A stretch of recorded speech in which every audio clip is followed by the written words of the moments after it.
9th షెడ్యూల్లో చేర్చాలని లేదు. మీరే చెప్పారు కాబట్టి మీరే చేయండి అనేది, మీరే ఇచ్చారు కాబట్టి మీరే చేయండి అనేది స్టేట్మెంట్ ఇచ్చినట్టు. దాదాపు అంటే కోర్టులో పెండింగ్లో ఉంది తమిళనాడు అని ఆయన అన్నారు. మీరే హామీ ఇచ్చారు కాబట్టి మీరే చేయండి, మాకే సంబంధం అని. రామచంద్రరావు గారికి కొంత భారతీయ జనతా పార్టీ అధ్యక్షులకి కొంత దళితులన్నా బలహీన వర్గాలన్నా కొంత ఎక్కడో చిన్న చూపు ఉన్నట్టుంది. అందుకే వారు పదే పదే ఎప్పుడు ఈ వర్గాల కోసం ఏ రాష్ట్ర ప్రభుత్వాలు ఏదైనా ప్రయత్నం చేసి మేలు జరగాలి ప్రయత్నం చేస్తున్నా దానికి అడ్డంగా ఏదో మాట్లాడటం వారికి అలవాటు.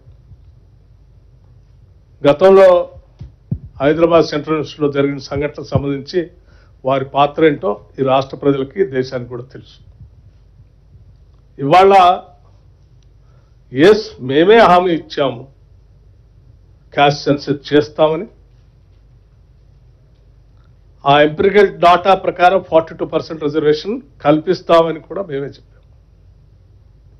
ఆ చెప్పిన దానికి అనుగుణంగానే మేము సైంటిఫిక్గా సర్వే చేసి కేబినెట్ ఆమోదంతో శాసనసభలో పెట్టి శాసనసభ ద్వారా బిల్ పాస్ చేసి పంపిస్తాము.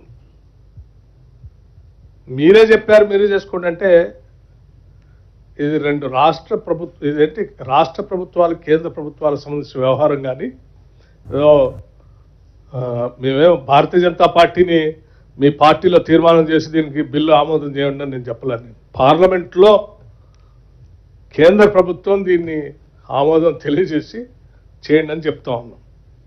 బహుశా దాన్ని అర్థం చేసుకోవటంలో వారికి ఏదైనా పొరపాటు ఏమైనా ఉందేమో అని నా అనుమానం.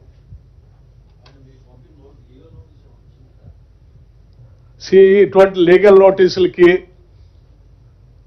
భయపడేవాడు కాదు బట్టి Vikramarka. I stand by what ever I set.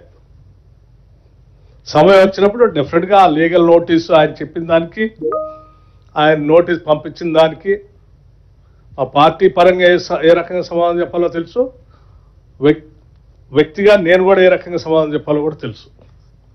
when time comes I'll definitely answer that.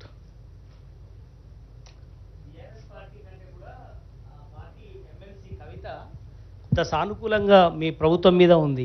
ఖచ్చితంగా ఆర్డినెన్స్ ద్వారానైనా ఖచ్చితంగా 42% రిజర్వేషన్ వచ్చే అవకాశం ఉంది. లేదంటే మాత్రం ఖచ్చితంగా పెద్ద ఎత్తున ఆందోళన చేపడతాను. ఇప్పటివరకు సానుకూలంగానే ఉన్నాను, కాంగ్రెస్ పార్టీ తీసుకున్న నిర్ణయానికి సానుకూలంగా ఉన్నాను అంటుంది.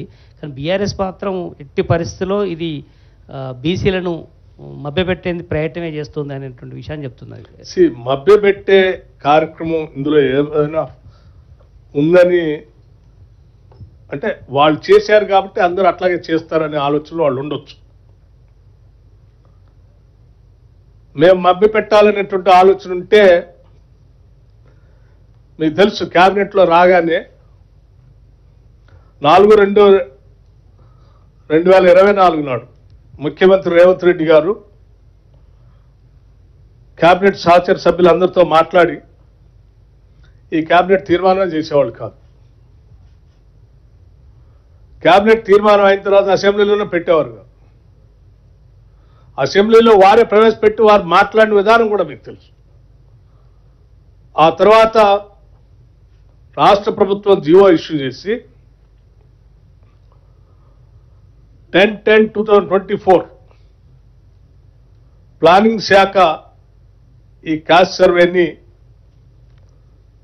పకడ్బందీగా చేయమని చెప్పి జీవో ఇచ్చేవాళ్ళు కాదు. ప్లానింగ్ శాఖని డిప్యూటీ సీఎంగా ఉన్న నేను ప్లానింగ్ శాఖను కూడా చూస్తూ ఉన్నాను.